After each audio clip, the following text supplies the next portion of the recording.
I'm gonna walk in, I'm gonna talk about the fact that we got a brand new shirt. I'm gonna talk about a new shirt, and the shirt is this month's giveaway shirt, and this month it's pink, it's awesome, it matches my shoes, or socks, if you see them. I mean, they kinda do, they kinda don't. I got some fun socks, okay? Don't judge the socks. Look at the back. Yeah, Clutch and FI, new giveaway tee this month, and it's pink.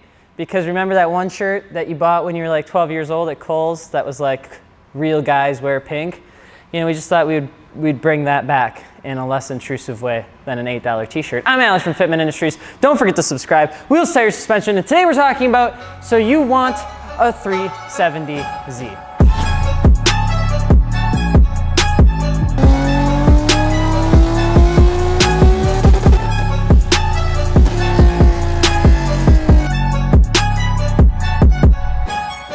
So you want a Nissan 370Z. So maybe you wanted a drift missile, or maybe you're just saving up for a GTR. Either way, a 370Z is probably a good choice for a lot of different reasons.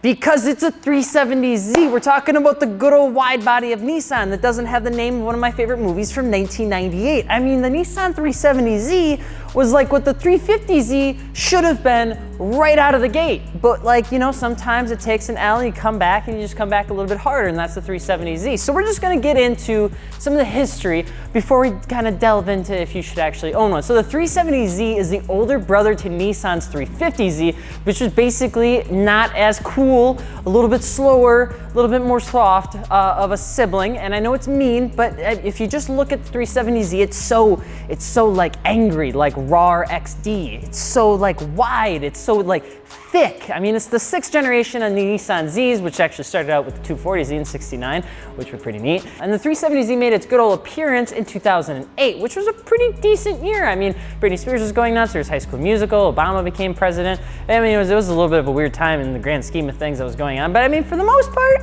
if you didn't own a home, 2008 wasn't actually half bad. When you take a look at 370Zs, it's a very short and thick car, and it pushes around 350 ponies, and it only has 2 seats.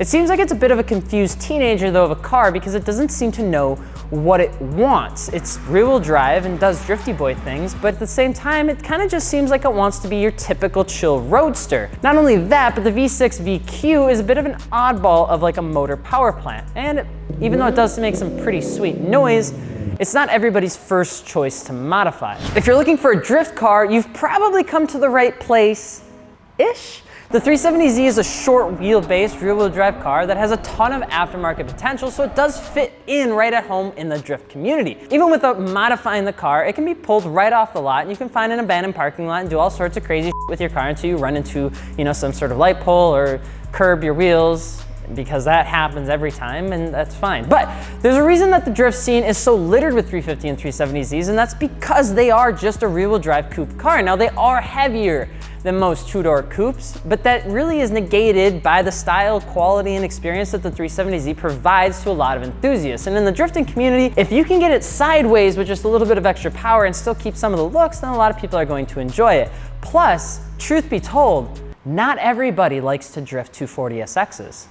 I know. So what can you do with a 370Z, and what should you address right away if you decide to buy one? Well, I mean, typically 370Z owners really have a tendency to go one of 2 ways. They either like do a couple bolt-ons, maybe they do a supercharger, they go a little bit moderate with the tune and all that sort of stuff, or they go straight car show scene with the 3-piece wheels, the wide body stuff, the angry arrow, the big letters, everybody living in peace, like all of the angry stuff, the halo headlights, the tail lights, the spoiler, the side skirts, the arrow, the diffusers, the splitters, the custom exhaust that's all blue burnt tipped, and then the license plate has to say something that includes the word Z in it, like it has to have that. You're obviously gonna see like the Z Society sticker. You've gotta see like all of that. And then after all of it, the Instagram is made, clout is earned, and life is good. Let's go back to the first one first. So one of the first things people do with 370Zs is they kind of like just they give it some new lungs, you know, it's the exhaust, it's the intake, etc. And you know, it's good, but as long as you know that the bigger isn't always better, especially with the 370Z platform. The clutch on these cars typically only handles about a 40% increase over OEM power, so if you're really looking to pump those numbers up, you're probably gonna wanna go with a new clutch. As far as aesthetics go with the 370Z, you can pretty much take any route you want because these cars come off the lot with like a huge, just beautiful, just like it looks good. You know, it just has a good butt.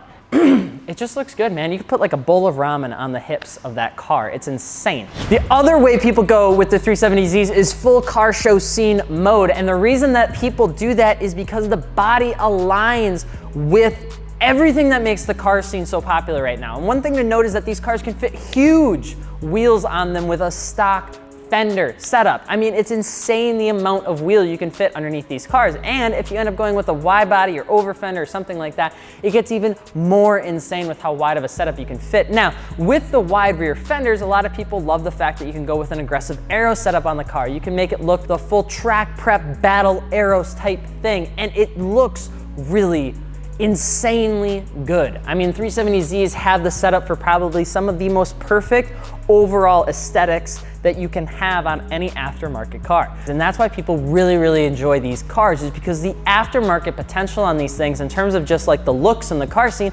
is huge. It's huge. It's absolutely massive. I mean, everything about the Nissan like community is big, but for this stuff, it's even bigger. It's absolutely incredible. The amount of shit you can buy for a 370Z. You thought Car ID had quite a few options. You should see what happens when you head out and check out wheels, tires, suspension, fitmentindustries.com and you enter in a 370Z, because that shit just don't end. 370Zs are priced all over the map, and you can expect to find one, depending on the age and condition, anywhere from like $12K to almost $30,000 for a new one.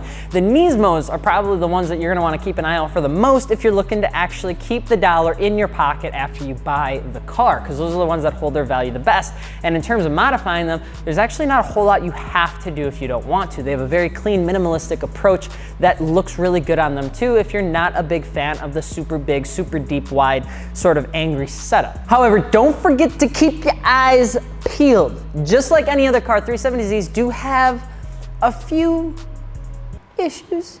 Maybe. One of the most common is how bad the throttle response actually is and how much you have to move the pedal to get anything out of the car. Like, you step down and it takes about 1.5 years to actually get the car to get its own ass in gear, which is a little bit of a weird feeling. It takes a little bit to get used to. The interior is also a pretty common complaint. They have these like gauge pod looking things, and one is, you know, one's a clock.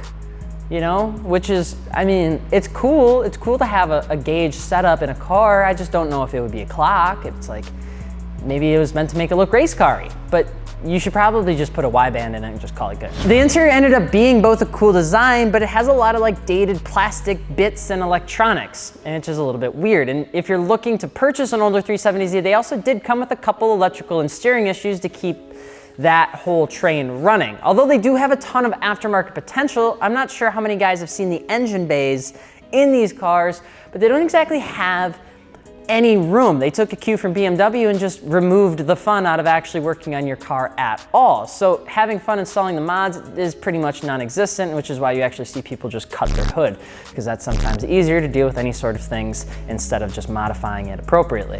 370Zs also have a little bit of competitiveness with the G35 and G37, which has some similarities, but I feel like the potential on the 370Z is a little bit larger, and therefore people enjoy the 370Z just a little bit more. So I don't know if we'll end up seeing the car actually become a JDM legend like, you know, the 240Z or the RX-7 or the Supra or anything like that.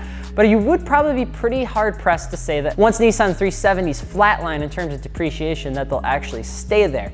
You'll likely see the Nismo prices go up over a certain period of time, and for good reason. They're actually a pretty fun car that is a spirited driver, fun touring car, and does have quite a bit of potential as long as you can get past some of the things that make it a little bit dated and a little bit slow. So if you guys own a 370Z, drop a comment below, or just let us know what you want to see us talk about next. I'm Alex from Fitment Industries. Don't forget wheels, tires, suspension, fitmentindustries.com. Don't forget to subscribe. And if you're looking to pick up one of these sick pink clutch giveaway t-shirts, check out the link in the description below. This one's probably my favorite. That's all I got. Alex from Fitment Industries. Well, I don't know why I'm spinning in the chair. We'll see you later. Goodbye. And if you didn't love the fact that the shirt is actually pink and we're giving away a set of wheels, look at this t-shirt. It's got a 370Z on it. If that's not the tightest shit ever, we didn't even plan that. It was a complete guess. Dakota had to tell me that there was a car in the back of this shirt that was a 370Z. Neat. We'll see you later. Peace.